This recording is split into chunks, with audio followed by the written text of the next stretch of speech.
So I think this dailiness, this having this daily commitment is a superpower. It's so small, it's so simple, and yet it changes your world almost immediately once you start one of these. And this is the other superpower of dailiness is if your goal is to not break the chain, it takes all the pressure off the art, right? It takes all the pressure off the creation. But as you progress, as that chain gets longer, the art gets made. Welcome to the BDI Create Today podcast.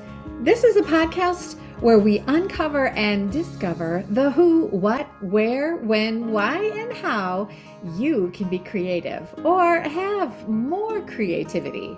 And together we'll explore the extraordinary impact creativity can have in your life, in heart, mind, body, and soul. And if we haven't met yet, I'm Beth Buffington, a licensed artist, digital illustration instructor, and a creative coach living just outside of the Windy City, Chicago. But mostly, I'm someone who is curious about how creativity can weave its way into nearly everything in our lives. Each week, we are going to look at one or more of the sparkly facets that make up the ever-changing kaleidoscope that is creativity. Hello, my creative friends. Welcome to another episode of BDI Create Today. Today, we have an extra special treat. We have Mary Jo Hoffman here to talk to us about how she is bringing creativity into her life every day. Mary Jo, I am not going to waste any time right now talking more about you because I want you to tell us about who you are, where you are, and what you do with your creativity. Hi, Beth. It's really fun to be here. One of the fun things is I'm finally talking to someone in the Central Time Zone. I know. Isn't that nice? I know. You're in Chicago. I'm in Minneapolis. It doesn't happen very often that I get invited to talk to someone and they're in the Central Time Zone. So that's great. Fellow Midwesterner. Yay! Yeah. Hi, I'm Mary Jo Hoffman. I am an artist, photographer, and now I can say author. I'm still getting used to that. I just had a book come out in May called Still, The Art of Noticing from Phaidon, and it's doing really well. And so it's based on a 10-year project called Still, where it's 12 and a half years to be exact. I started January 1st, 2012, and I gave myself a 1-year challenge to photograph found nature on a simple white background. I do it on my kitchen floor, and it came out of walking the dog every day. And I started it 12 and a half years ago, and it was meant to be a 1-year project, and I haven't stopped. So now 4,000, almost 600 images later, I'm still documenting at my place daily with found nature on a white background. Yeah. I feel like I've become a dailiness evangelist in a Oh my gosh, doing a daily challenge. Now, there are lots of challenges out there in the creative world. Anyone can go on Instagram at any time and 7 people have a new challenge for you to do. But I love what you did. You found something that you were just intrigued about yourself. Was this a challenge that anyone was just offering up, or you just thought to yourself, I'm going to take a picture every day? Yeah, so it was 2012 when I started, but I discovered blogs in like 2010. I'd been working full time. I forgot to mention that as an aerospace engineer for 17 years. Oh my gosh. Prior to that. So I was a full-time corporate person. By the last few years of my career, I was just traveling all the time and wasn't on social media, didn't even know what a blog was, had no idea. So when I left corporate work after a few years, I discovered this online community of creatives. I'd always had creative ambitions and had been a maker as a kid and had picked up photography as a hobby in college. So I discovered this online creative community, and the community was so supportive, and people were clearly having fun, making work, sharing work. And I thought, I want to be part of this community. And I thought you got to contribute to be part of the community. So I thought I'll do one of these projects. The one that inspired me was Lisa Congdon's collection a day. Remember that? How Hmm. it came out before it was early. She's always early on Yeah. everything. And I saw that, and I'm not a collector, I'm a minimalist, but there was something about her simple presentation of these collections and the simple photography of flat lay photography she did. And it was visually compelling for me. It was attractive and simple. She would just Mhm. put them on a white background on the floor and photograph them. And so I thought I'll do something similar. What can I do? And took stock of my life. And I had a 2-year-old dog at the time that needed a daily walk. And our family's a nature family. I live in 3 acres, wooded acres on a lake in Minnesota. I was one of those people that when I walk the dog, I'd pick up the blue jay feather if I saw it. And so I was always coming home with treasures. And so I thought I'll do nature. I'll do found nature on a white background. And it was going to be my original idea was going to be a collection a day, but that's hard to do. You can't find 15 blue jay feathers on a single walk. Eventually, it just became found nature on a white background. And Mhm. I did announce it, and I did start the blog called Still. And I did get some followers. So I felt accountable to them every day to put up a new image. And so Yeah. I've Oh, had people that have been with me 12 years that's of so more. neat. Yeah. And your word still, it's a great word because not only does it mean you're taking still life photography, but you're still doing it. I know Ooh. I know it was such a good word. And I have a journal page. I like to do visual journaling, and I have a 2-page spread of all the other names I considered when I was thinking of Mhm. creating the blog. And I'm so glad 12 years later in a Yep. book, I'm so glad I picked Still and not some of the other goofy names I considered. It is so fun to be able to look back on something that you were considering or working on and see the idea that you picked in retrospect and see that, oh my gosh, if I would have picked any of those other words right now, it would have paled in comparison. So, Yeah, I almost wonder what would have come of the project. You know what I mean? Like yep. it would have Hmm. been a different project. I think people would have responded to it differently. Still, in the end, I have a very stylized aesthetic, right? It's Yeah. on a white background, it's modern, and I pick up things that have a sort of a graphic quality to them. But in my mind, I was reacting at the time against all the noise, the visual noise on the internet and social media and media in general. And so I still had little kids and I just needed calm. I needed quiet. And so Still was going to be this quiet corner of the internet. And I really meant it. Like I really thought I would get 6 followers and that the 6 of us would just hang out in this little quiet corner of the internet. Yes, I was using the internet, but it was almost the antithesis of the internet, right? It's a quiet place to look at nature one item at a time, one thing, one image at a time. Yeah, if I had picked anything a different name, it could have evolved very differently. Hmm. Yeah. Yeah. Yeah. And I love words. I love looking up the meanings of words and just seeing the depth and the facets that a single word can have. Mm-hmm. So choosing a word like still, that's so fun. Yep.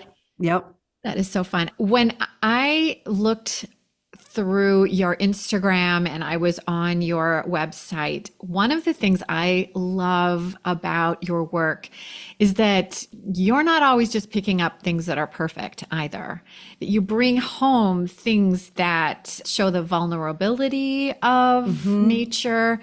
And I see a lot of relationship inside the things you've chosen, the subliminal subtext of how nature takes care of itself Yeah. and just seeing that cycle of life through what you've picked.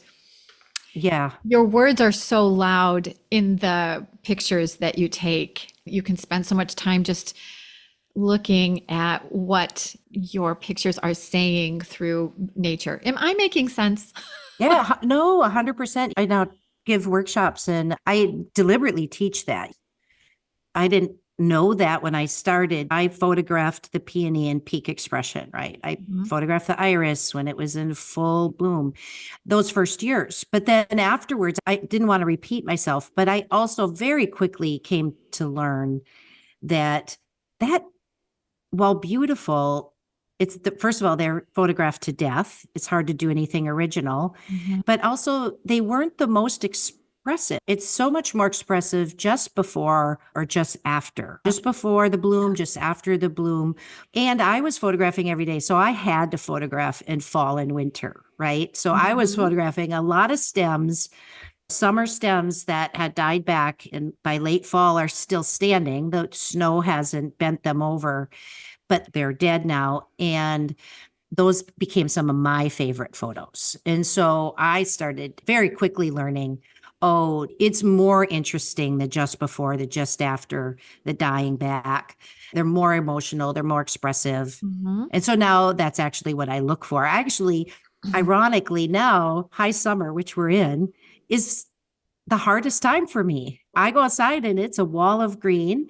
And where do I even start? Even after all these years, it's visual overwhelm.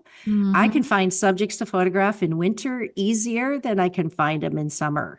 And Isn't so, that interesting? yes, yeah. Yeah. Okay, I have so many things I want to ask you. First of all, consistency. And then after that, I Hmm. want to talk about leading into consistency is staying consistent, right? Hmm. Because I think those are two different things. Hmm. One is that you have become amazing at what you're doing.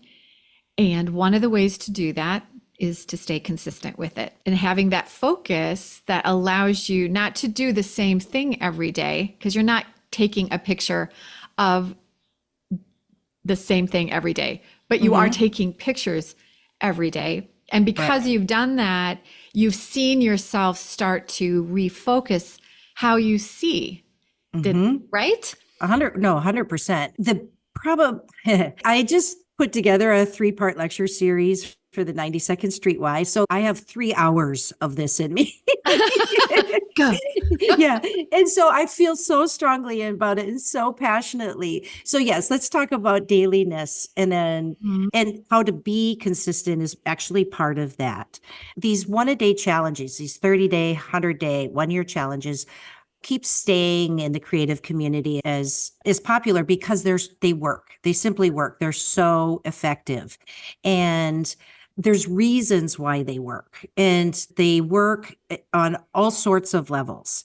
They work because that daily deadline overrides the perfectionist, right? They Mhm. work because you get better at what you practice. So if you're doing something every day, you will Mhm. get better. It's as simple as that. And if the thing you lack is confidence, doing it every day will build that confidence, right? If what's getting in your way is perfectionism, the daily deadline will override the perfectionism.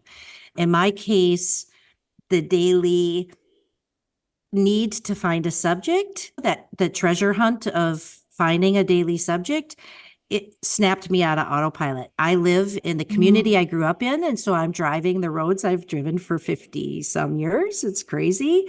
But suddenly, when I started this project, those routes were completely new to me. So the project snapped me out of autopilot.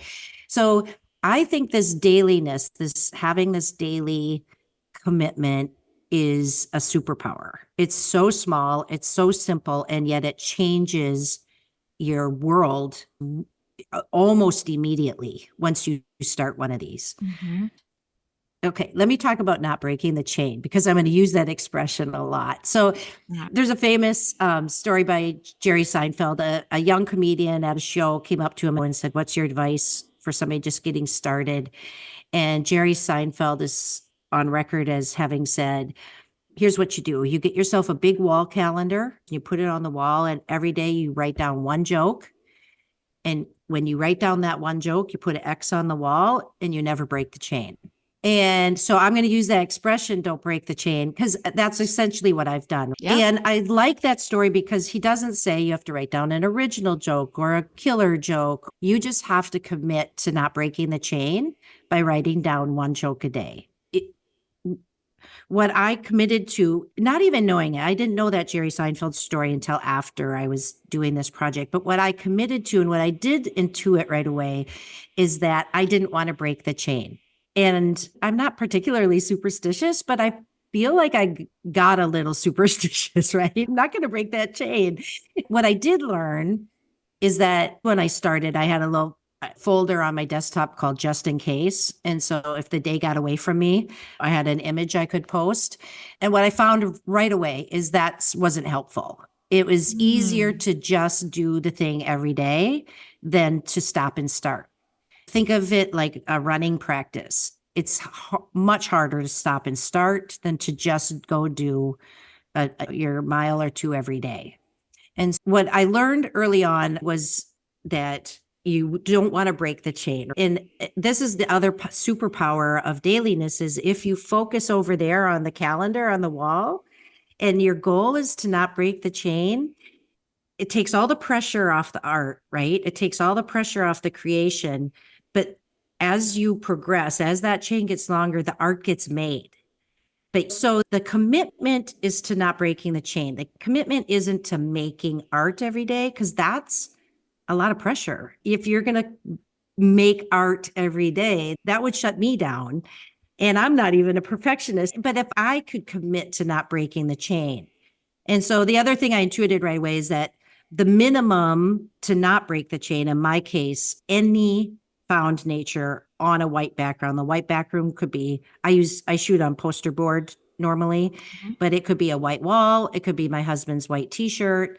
It could be an open journal page. So I could do this anywhere and just take a leaf, a twig, a handful of grass, and not break the chain for that day. So the key to staying consistent was that the lowest common denominator, the lowest requirement to not break the chain has to be very simple because days do get away from you, right? A lot, often. Oh, yes. That Yes, happens often, all the all the time. time. Yeah. Weekly, right? Truly.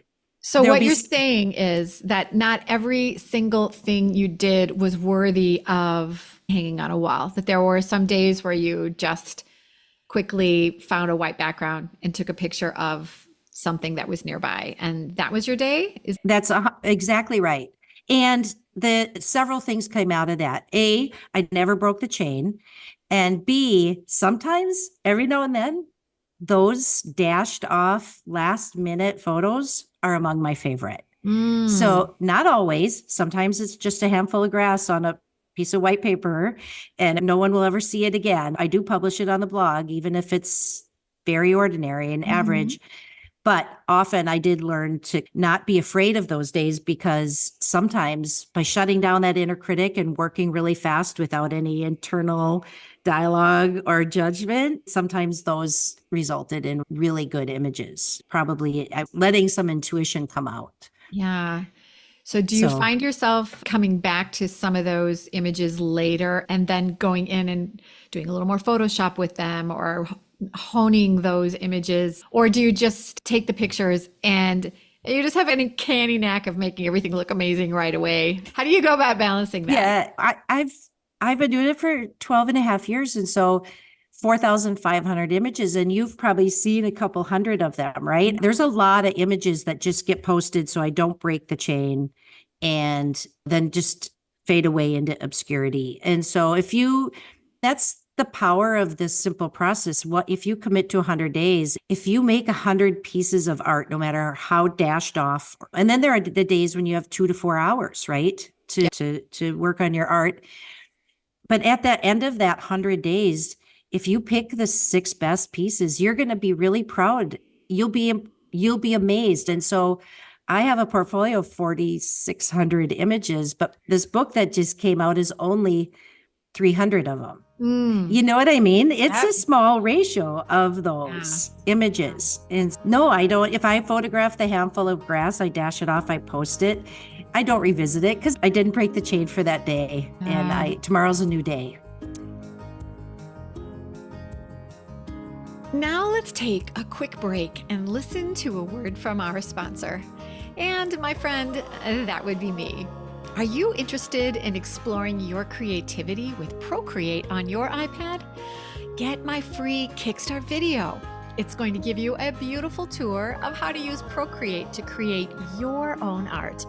You'll get information about brush libraries, layer and layer options, explanations of the tool icons, and so much more.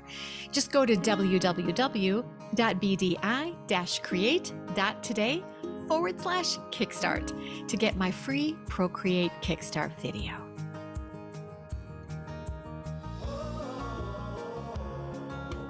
We've talked in the podcast about quantity is better than quality, because if you say, I'm going to make a masterpiece today, you're going to be so tensed up about making your perfect work, making this the best thing you've ever made. But if every day you just do something, then occasionally you're going to do something amazing that will be that masterpiece. Yeah. Yeah. Have you heard that study about the art teacher that gave students half the class? Yes. The pottery story. She gave half the class the assignment to make as much pottery as they can in a semester. And she gave the other half to make the best pots they could in a semester. And at the end of the results, juried by independent jury, the students that were making as many as they could, the best of the pots they created, were better than the ones focused on making the best from the beginning. And it's the same stuff I was talking about. Shuts down the inner critic and shuts down perfectionism. But also there's something about doing every day where as you're doing, ideas pop into your head and you get that experimental mindset. What if I try this? What if I try that? You get more playful. Oh, that didn't work. But if I tweak it this way, it still might work. So you can see why that quantity over quality works. It's right. Yeah. Because if this doesn't work today, who cares? I'm gonna do something tomorrow and the next day. Right. And then you're not overburdening yourself with, no, I'm gonna do 10 things today. No, it's just one thing. Just one. Yeah. Thing. Yeah. And then there are days when you might want to do 10 things, but all you're committing to is doing one. And it's very powerful. You're talking with Lori. Yeah, Lori Siebert. Yeah. Do you know that she does Post-it notes? Post-it notes. Yes. She does a drawing on a Post-it note. And I love that because the what is it, a 3-inch by 3-inch or whatever, is not intimidating, right? It's a small frame. It's not intimidating. But if all she's committing to is making marks on a Post-it note a day, so if the day gets away from you, and they will, right? Life happens, and all you do is put an X on the paper, she hasn't broken that chain, technically. Yeah. That gets to go on the pile of not breaking the chains. I love the power of committing to not breaking the chain and letting the art almost create itself. Focus on not breaking the chain, and the art happens. Something else that you said that we've talked about a lot in this podcast is taking yourself off of autopilot. And when you have something that you're working on in a daily way, you are constantly searching for your next idea. So that has opened up your eyes to pay attention. And so I have a creative process that has 4 stages. One is the revive stage, because if you're not rested, you're not going to be able to create. Another is realize stage. This is where you're collecting ideas. And if you're doing a project daily, then that realize stage is something that you're going to have active all the time. And then there's the refine stage where you are just going to take what you have realized and put it down. That's you're not breaking the chain. Then there's a final stage, it's the release stage, where you're going to finish working on something, which I know a lot of creatives have a hard time finishing something. And if it's something that is involving confidence, if you never finish anything, then you don't have to give it to anyone or sell it to anyone because, well, it's not done yet. Yeah. So with what you're working on, not breaking the chain, you're allowing yourself to revive because you're only doing the one thing at a time. You're allowing yourself to realize because you're looking all the time for what your next piece of your chain is going to be. You're doing your work because you don't want to break the chain. And then you're finishing your work because you want to get ready for what you're going to do tomorrow. So you're able to do that whole entire process. And my point with having a creative process is how healthy it makes you as a creative. because Hmm. I think that you've probably discovered that as a creative, doing something so consistently that your creativity is like top of the game. It is a little bit like a runner, right? Mhm. If you're running every day, you're going to be in good running form. Yep. And so, yeah, in a way, it's kept me in good running form, this practice. Absolutely. I'm familiar with your 4 R's. I'm following along on the blog, on the podcast, and I'm listening to Refine right now. Yes. And yes, absolutely. The same, I've come to the similar conclusions. And I love that what's your fourth one? Release. To release, Yeah. right? So when I teach photography workshops, you should see with the class when I say, and you're not done when you hit save, because you're not done. And everybody's, what? And I said, no, you have to share it. Yes, you have to share it because art is an exchange between you and the viewer. Mhm. And you need a viewer to be Yes. then done with the process because everybody Oh, wants yeah. to play with the nature materials and make compositions. And then I teach what I do in Photoshop with the editing. And then I say, and then we're not done. We got to share it. Yeah. Yeah. That's why I chose the word release, is that you have to let it go for Yes. whatever purpose you made the work for. Gift, decorate your house, sell it to Yep. someone, license your Yeah. art. You have to let it go. And it is hard, but it But you you know what? Again, what makes that easier and easier? doing it, Practice right? doing Yeah. it over and over and over again. And then it gets really easy. Yeah. Yeah. Yeah. Yeah. I make a lot of a photo a day for 12 and a half years that I've shared with the world. I've gotten all sorts of feedback, right? I know what people respond to, but I'll still make an image knowing that my followers aren't really going to be interested in this, but I like it. And that's good enough. And I'm still going to post it. So, yeah, the release is very important. It is. And sometimes you're doing something that some people might have a hard time with. But for whatever reason, you feel that it is an important thing to say, or Mm-hmm. it's a part of your artistic voice that needs to be let loose. And Mm-hmm. you need to just go ahead and let that happen. And it's okay if everyone doesn't like it, because that's why there's so much art in the world, so that you can find Right. the things that you Right. like. And you're not always going to make everyone happy, and that's okay. And you don't want to, No, right? you don't. You Your don't art, even want to try. no, You if want to you, find your audience. Yeah. Mhm. Yeah. The other thing you just mentioned in that was artistic voice. And I think so many people ask, how do I find my artistic voice? And then that's a very hard thing to teach. Do you teach? Do you get asked that question? I do when I'm working with artists and they want to start selling their work, trying to help Mm-hmm. them figure out who their audience is. And their Mm-hmm. audience, it's typically someone who wants to hear their creative voice talk. Mm-hmm. And so to be able to say what is authentic about what is inside you, how do you find that and then make that part of Mm-hmm. what you express? Yeah. It's very hard to help people find their artistic voice or their eye, whatever we want to call it.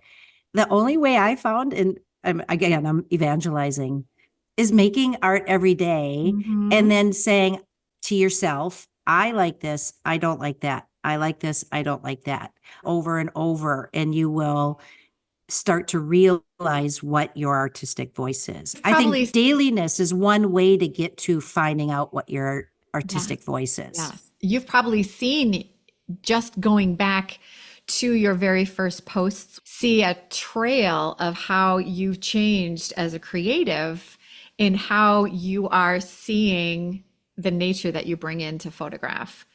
Yeah. Yeah. Yeah, if you go back to the beginning still, it actually does look surprisingly similar to what it is now. I started still with found nature, but I also at the time I visual journal and I like to do collage and I was finding composition elusive, right? Mm-hmm. And I could cut up paper ephemera, lay it down, and make compositions that please me. But I wanted a better understanding or a better grasp at what composition, elements of composition, I'll call it. And the irony is, this project taught me so much about the creative process, about an idea I call placefulness, about the place I live and the seasons of the place I live. In the book, I talk about 72 microseasons.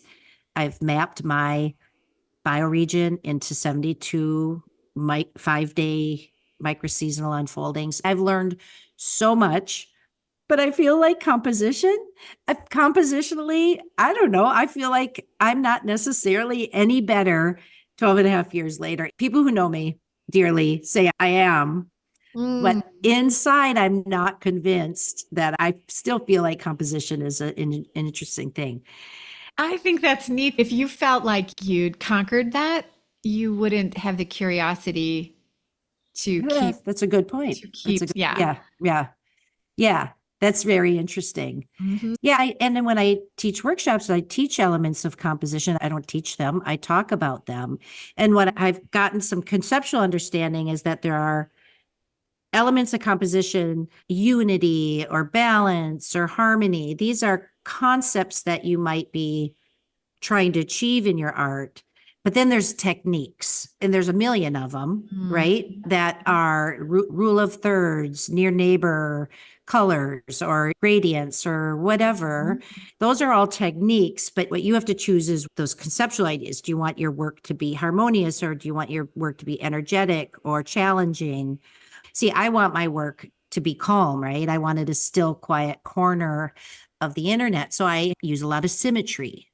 I use circles, and Mm. I don't do almost any triangles. And the triangles are energetic. It's interesting. Yeah. Composition still fascinates me, and I feel like I don't have a grasp on it. I love, see, you use the word still. Yep, there we go. Yeah. Continue. Yes. Yeah. Something else that I want to talk about is perfectionism. Hmm. I know that is something a lot of creatives really struggle with. Hmm. And I think perfectionism tangles itself up with confidence a lot. Yes. And it appears to be something, well, I need to make this perfect. But that thought about making something perfect is almost sometimes a facade for I'm not feeling like I should be releasing this. So if I keep working, it will be better. Talk a Interesting. little. I like that. You mentioned that a little bit. So talk a little bit more about aerospace engineering. You have to be Hmm. perfect, right? I know you have to really be mindful about everything that you're putting together so that it not only works today, but that it will work 10 years from now. My Hmm. dad is a Hmm. stress fatigue specialist. Hmm. His job at John Deere was to study stress fatigue in specifically bolts, because those little things are Oh, usually the yeah, things that make the big things break. you bet. And so that kind of thing is perfectionism at its Yeah. heightened state. So talk a little bit about Yeah. how Yeah. you worked as an aerospace engineer. Is it perfect? Should I let it go? Is it ready to be released? Yeah. And then Yeah. being a creative who is releasing something every day. Talk about that a little. Yeah. So as an engineer, I worked in research. So that's a little different than your dad with products out in the field. What I was allowed to do is come up with concepts, and then Mm. we had an army of 500 engineers in Arizona that tested those concepts. Ah. So I wasn't on the detailed end, that kind of it can't fail that was tested before products went out into the world. And in aviation, bless their heart, it takes at the minimum, at the time I was in it, 7 years was the fastest you could get from an idea to something in flight. But normally it took as many as 20. Mm. And so the whole process took decades to get anything new into the field, as it should. So, anyways, I wasn't challenged with needing that kind of perfectionism because I was in research. But I can say my husband's a perfectionist and my son is a perfectionist. So I have firsthand, and I'm not, and my daughter is not. So I have firsthand experience with perfectionism, and I like the way you tied it to confidence, because I think you're absolutely right. That's what it's tied to. And I mentioned this at the beginning of our discussion. Dailiness builds confidence by doing, right? You get confident at things you do repeatedly. So there's dailiness helps with that. But I can say for myself, if you look at my images in my book, I think people would think I'm a perfectionist. And the irony is, I'm not at all a perfectionist. I have a technique I called hip bump. I'll tell you the story because it's a funny story. I got featured in Martha Stewart Living magazine. Oof. I know. And That's so cool. Serendipity, right? Yeah. And so they flew a photographer out from New York, John Dolan. He photographed for Martha Stewart Living. We spent the day together. He told me this anecdotal story, which I love. He said he would be on set and the stylists would all be doing a tablescape, right? Setting the table in the Martha Stewart way. They get it all perfect, all the candles, all the flowers, all the matching napkins, all that. The stylist would call out the creative director who would come in the room, circle the table 2 or 3 times, look at it, bump the table with his hip, and then say, now we're ready. Ooh, interesting. Isn't that interesting? So Mm. it's the hip bump technique. And I teach it in my workshops because if it's too perfect, it's a little stale. It can be a little boring, a little uninteresting. So I use the hip bump technique a lot. So I'm not a perfectionist. I do think people want that human element in what they're seeing and they want to see the little mistakes. I have sold a few of my collages and I said to the art consultancy agency that bought them, I work fast. I'm a messy collage artist. You want me to clean up some of that, all those glue smears on Photoshop? And she said, no, we want the handmade element. Isn't Mm. that interesting? Yes. Yeah. Yeah. So I think a daily practice can help with the perfectionist. I really do. You get more confident at what you do every Yeah. day. Yeah. And then also realizing people really actually don't want perfection. They want to see the human element. They want to see your personality come through. They want to see the glue smears. Yeah. Yeah. Apparently. I think right now, with everything that's going on with AI, the fact that you bring in that human touch, here's my glue Hmm. smear. AI is never going to bring in a glue smear. The thumbprint of humanism is very hard to recreate because of your hip bump idea. If you are bumping something to make serendipity occur, you cannot create that purposefully. Yeah, yeah, yeah. I have an interesting anecdote to share on this. So the hip bump technique is one of my favorite techniques. And so often when I make a composition, I'll make a circle or a line or a grid or whatever.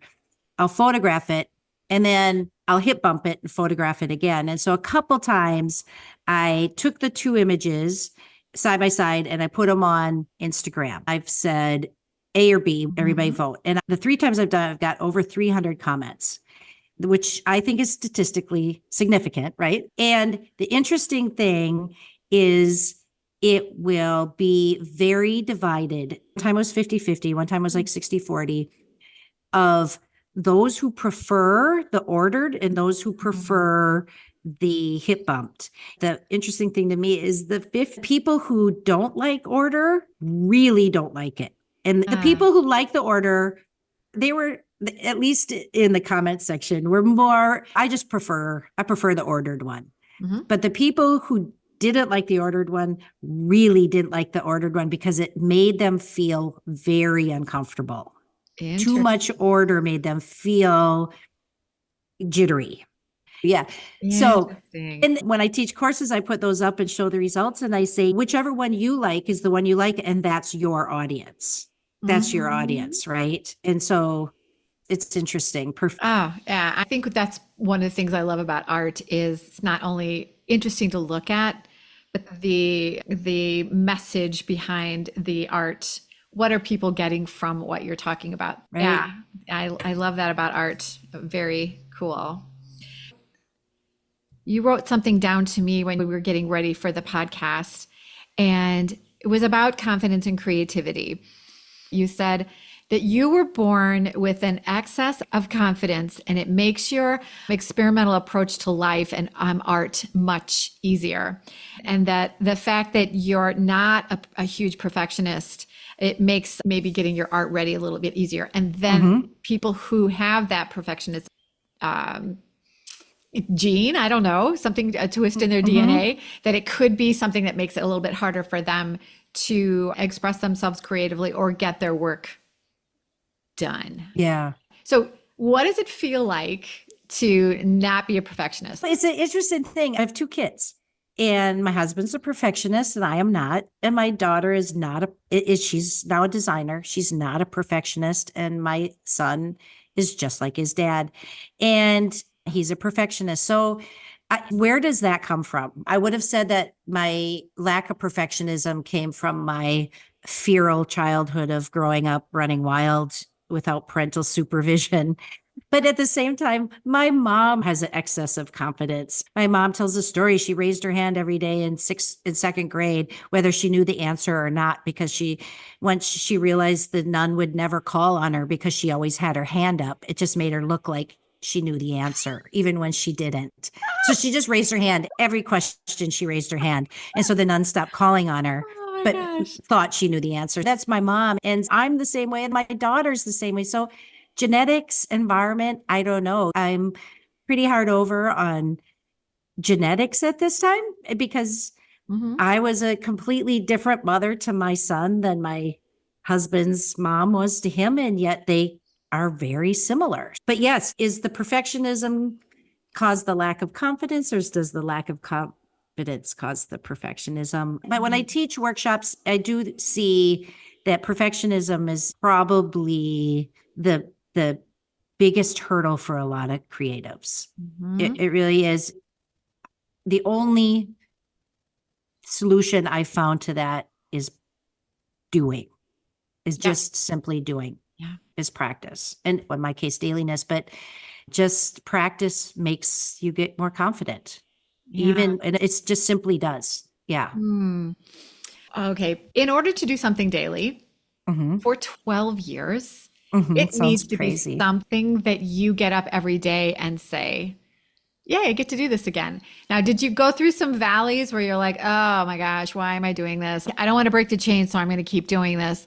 But man, today there is just nothing luscious in what I'm doing. Have you had days where you're slogging your way through checking For off? sure. A Yeah. lot, a Okay. ton. So I launched this book, and first book, didn't know what to expect. It's been so busy. I've been so busy with media requests and interviews and workshops and events. I don't mind being a little busy, but when you go to an event and you're the center of attention, that's a whole new level of fatigue. You know Yeah. what I mean? Yeah. That's a whole new level of busyness. It's one thing to have a bunch of things on your calendar. It's another thing when all those things are you getting up and speaking. And right now I'm in a phase where I'm the busiest I've been in years and finding it really hard to make my daily image. And I say to my followers on the blog, I'm really busy. And so I'm phoning it in. I'd say I'm phoning it in, which means they're going to get a lot of handfuls of grass on white paper.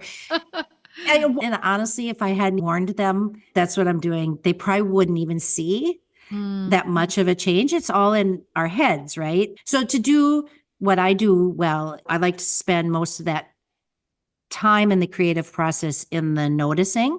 mhm, mhm. I just, once I've decided what I'm going to photograph and how I'm going to compose it, the photography really is just pulling the shutter. So the time for me in the creative process that I expand and contract based on available time and also my motivation at the time is that noticing. How much time do I spend finding my subject, making my compositions? Mhm. And then the photographing, editing, and posting, and those are just at this point just technical steps. Yes. So you have honed your realize stage to just, it's just super sharp. That's so Yeah, cool. yeah. And then your refined stage, I think one of the things we talked about in the refined stage is how do you get your work done? One of those ways is to feel accountable for what you're working on because you've told people, I'm going to do this thing. Right. And because people are expecting to see the thing you're doing, you feel that motivation to get it done. You don't want to let them down. Telling someone like your Instagram followers, I'm going to be Mm-hmm. doing this every day, then you don't want to let that down because you've made that promise. Yeah, that outside accountability, it's Yeah. super powerful. It's very effective. Yeah, I would recommend for almost everyone trying to do this to do that. Make the public declaration. Hmm. I'm going to share it here, whether it's Facebook, Instagram, a blog, wherever. Just Yeah. make that public declaration. And then, yeah, it'll be a lot easier for you to make that daily commitment. If someone out there today is thinking, okay, I really want to do this. I want to Mhm. think of a creative practice that I can do that is going to help me hone my craft. And you think, okay, I want to do this. Did you dabble in a couple different ideas before you decided? Did you experiment a little bit before you got Mm. there? How did you get Mhm. to that point where you're like, and I'm in my groove, let's go? Does that make Yeah, sense? that's absolutely. It's a great question. Okay, so I'm a visual artist. I do collage. I Hmm. do visual journaling. I I make marks on paper. I dabble with paints and but I'm not a painter.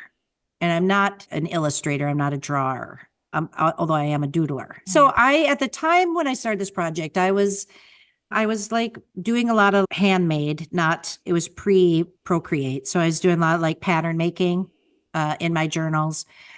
But mostly I would say I've done the most of is collage. So those were all on the table when I started my one a day project. So I could have done a collage a day. I thought about a pattern a day. I thought about like a sketch or a doodle a day.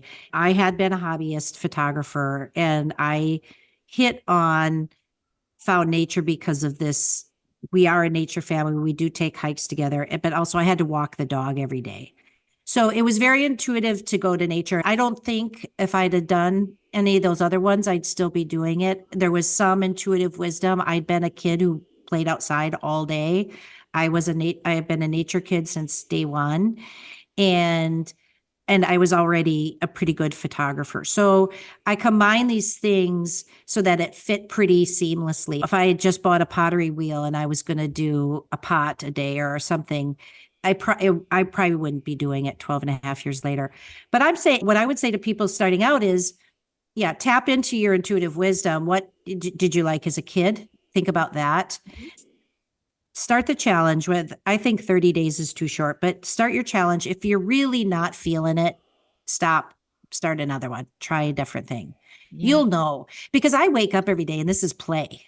You know what I mean? Yes. This is play. This is not work. If you're waking up today and say, oh, I have to meet my commitment today, you're probably on the wrong path. Mhm. So give yourself permission to stop and restart. Just make sure the minimum requirement to not break the chain isn't too complicated Yeah. because that's going to get in the way. If it requires you to have an open hour every day, that's not going to happen.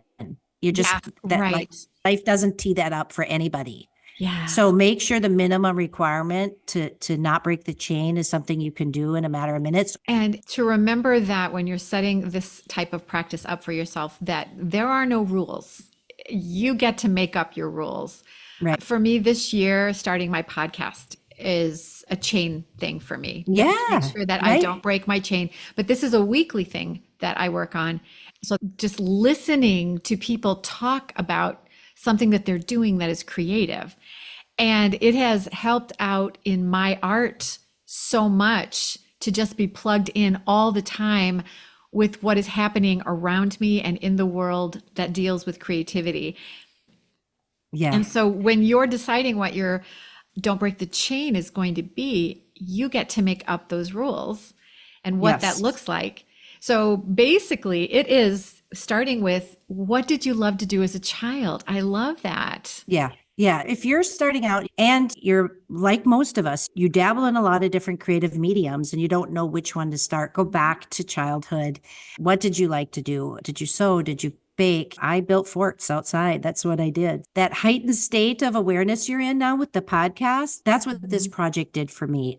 In order to find a new subject every day, I'm hyper present for at least a half hour every day at some point looking for a new subject. And that's why I didn't want to stop because I can tell from your face, the big smile you have on your face, that you're enjoying this podcast process so much. And Yes. that's how I am with my daily nature find. I enjoy it so much because of the state it puts me in, the state of presentness or nowness or attentiveness or awareness, whatever you want to call it.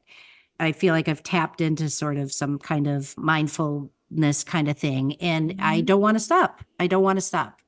When you have committed yourself to something that you want to be doing for an unprecedented amount of time, Mm-hmm. It does flip a little switch in your head that makes you think about that thing consciously and subconsciously. And it's that subconscious thing that is where that realize focus Yes, happens. You probably exactly. find things when you're Exactly. least expecting it. Oh, Yeah. if you'd be surprised how many subjects I find on the edges of parking lots. So many. Yeah. Yeah. Yeah. Yes. So anyway, yes, I'm always in that state of awareness. Yes, if I don't know what I'm going to photograph and I'm taking the dog out, I there are times when I have to find something on this walk. Mhm. But mostly it's put me in this heightened state of awareness that is with me, All right? day. Yeah. All day. And I love it. I have a new relationship with my place here. I grew up in Shoreview, Minnesota, and I just turned 60. I'm discovering this place as if for the first time. And Yeah. it's been amazing. Yeah, it can be true with any kind of art. Yeah. It's just going to Mhm. put you in this heightened state of noticing that you're going to find delightful to live in. That's another wonderful thing I think about what you're doing right now is that this is a new chapter for you Hmm. and one that has heightened your vitality of in life. It has brought in a whole new perspective. And I think there are a lot of folks who look at retiring from a profession that when Hmm. it's time to turn that page, don't know what to do with this. Hmm. So my husband has a book coming out on July 9th. My book came out on May 1st. And the story behind that is we were in our mid 40s. We'd taken a sabbatical, gone to France, and it was the first time in my adult life that I wasn't working. We put our two kids in school, and I said, let's practice for retirement. And we'd always had creative ambitions. Mhm. And that we were doing as hobbies, but we'd pick up when we retired. So I said, let's act like was practice for retirement. It's something I actually read in a personal finance book. Both of those little practice exercises, I started still. He started writing and he's got a memoir coming out July 9th. Mm. And both of those 12 years later are now being are published books. The irony is I shared that story with somebody recently, and now there's this crazy amount of fascination with this idea of practicing for retirement. And so I've been invited, we're being invited to speak often. I just got invited by AARP to Oh, speak. I know. So it's funny, be careful what you say out loud. But the thing that's interesting is I started practicing for that 12 years ago. And that would be my advice to people is if you think you want to start creative project as a retirement hobby, mhm. please start it before you retire, Yeah. right? Just be so that when you retire, you are already part of a group, right? You already know you have watercolor class on Wednesday, or you already know how to use social media and share your work, whatever. So that transition on your last day of work isn't quite so scary and Yeah, abrupt. you're right. And knowing that when you retire, you can almost look at it as what do I want to be when I grow up? Yeah. And if you don't have any idea, think about what you liked as a As a child. kid, yeah. Yeah, yeah. And then start taking some classes, find some communities. You'd Yep. mentioned that you just wanted to find a creative community, and it brought you where you are here now. So Yeah. if you hadn't been digging into those areas that you thought you were curious about, or you, oh, I wish I could be like the cool kids. That's exactly what it was. Yeah. Yeah. And there is room at, especially at the creative table, there's room for you. You just need to come Hmm. in and Abs- just sit down and get started. I think a lot of people think, I might have a book in me. You and your husband both did. And you probably Yes. now have another book that you could start on, right? So, what does that book journey look like? Yeah. Yeah. So many creatives do have books in them or aspire to have books in them. So in my case, an agent reached out to me in Instagram and DMs after I'd been doing the project like 6 or 7 years. And she just very politely said, do you have a book in you? I said, yes, but I don't have a concept. And I actually put her off for 2 years. And then finally over COVID, I was doing the artist way and I got a concept. I ran into this idea of 72 micro seasons. And so over COVID, I mocked up a book and I finally was like, this is something I could be proud of. My point in sharing that story is if you have a book in you, my advice is take that concept pretty far down the path before you give it to an agent to shop to a publisher. Because if it's not a well-formed idea, that thing is going to change and not be something you recognize or are necessarily very proud of. So Mm. bring the concept. And in my case, it needed to be laid out in InDesign or whatever they do books Mhm. in, but have it very far down the path and it will help the publisher see what they're buying, right? So that's my only advice. Have your concept solid, then do your mock-ups. I think in the industry, only 3 chapters or 3 examples is all that's needed for a book proposal. I'm saying take it farther. Do 60, 70% of the book so that that publisher knows exactly what they're buying so that you retain creative control of the product. That's my advice. Yeah. If you come in with a half-baked idea, they'll toss in some extra ingredients that you Right. might not have wanted in there. So suddenly someone is steering you where you might not want to go. Exactly. Exactly. Yeah. Yeah. Yeah. Such good information. Yeah. I think that writing a book is something that many people would just feel a great sense of satisfaction knowing that this had happened for them. Mm-hmm. It must have been just amazingly exciting to get your first book in your hands, was Oh, it? it's a funny thing. It is. First of all, my publisher is Monticelli. They're an imprint or they're acquired by Phaidon. So I got all of the Phaidon global resources like distribution network. So this book has gone worldwide and it's done so much better than I ever expected. But yeah, that first copy, it's an interesting thing. There's so many galleys, and now we do galleys digitally. They don't mail proofs back and forth in the mail like they used to. But I think we probably did 7 or 8 galleys. So on the one hand, it's thrilling to get the physical book. On the other hand, I'd seen it so many times that it was no, there the surprise was gone, honestly. So it's a mixed, it's a mixed. Yeah, and sometimes, especially with art, seeing things on screen quite often looks prettier than seeing things on paper. Yeah. Yeah, that's why I was saying to the listeners about book publishing, because my publisher used a really high quality paper with a high gloss. So my images Mm, look as good on the paper as they do on the nice. screen. But in a lot of art and a lot, especially if it's on the craft end, if it's not fine art, but more on the craft end, Mhm. they'll use a low quality paper stock and then what it won't quite just flat won't look as good as it does on a screen Yeah. and you'll be disappointed with your product. So Mhm. like I said, the farther down the path you can be about what you want, how you want it to look, the more creative control you'll retain in the process with Yeah. the publisher. Yeah. Great advice. If everyone's thinking, I am super intrigued with, still, I need to see what this is all about. Where can they Mm-hmm. find you so they can go and just feast on your images? Because that's what I did. I'm like, I have a little time, I'll go look. And Yeah. then half an hour later, I'm like, Beth, pull yourself away. Other things to do. Yes, it's easy. My blog is called Still Blog and I'm Mary Jo Hoffman.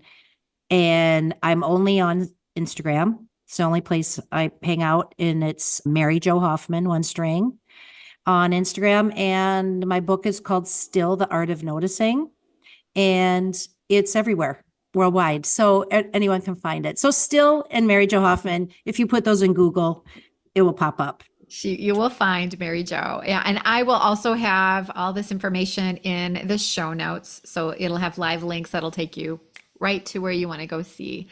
This has been such a fun conversation. Mhm. We could talk for 3, 4, I 5 know. more We should do hours. workshops together. Oh my gosh, Yes. I would Yeah. love that so Yeah. much. And we're not that far away from each other, No, seriously. Midwesterners. Yes. Yeah. Neighbor. Yeah. We see all our seasons and enjoy every single one of them. That's exactly right. Yep. Yeah, yep. I'm always ready to put my sweaters on and I'm always ready to put my sweaters away. So, Isn't that funny? I know. I know. like today, we are going to be crazy hot and the humidity is going to be whoof, up the roof. Yeah.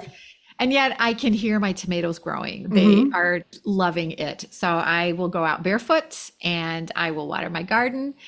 But when the fall hits, I will happily put on my slippers and get my sweater out and my space heater and Me cocoon. too. I love Me that too. too. So I love them yeah. all. Yep. All So 72 of them. Yeah. yes, the micro seasons. Yeah. So, Mary Jo, thank you so much. You've now become one of my very good creative friends. I will be Yes. happy to say that to people. It's been such a pleasure to talk to you today about your creativity and your eye and how you realize the world around you and just the things that you've been able to share today. I know people are going to take this away and use it with their creative practice, no matter what that is. So, everyone out there, think today. Are you doing something consistently? Are you doing something daily? And if you're not, I double dog dare you to figure out what that might be and then start putting it into practice. And then drop me a DM in Instagram. Let me know what that is. And also start following Mary Jo and let her know what she's inspired you to start. So get out there and just be consistent and daily. And that is going to help your creativity just prosper in ways you did not see coming. And whatever you do, my friend, stay creative. Wonderful. Nobody can turn down a double dog dare. I love that. I know, right? Bye, everybody. It's been fun.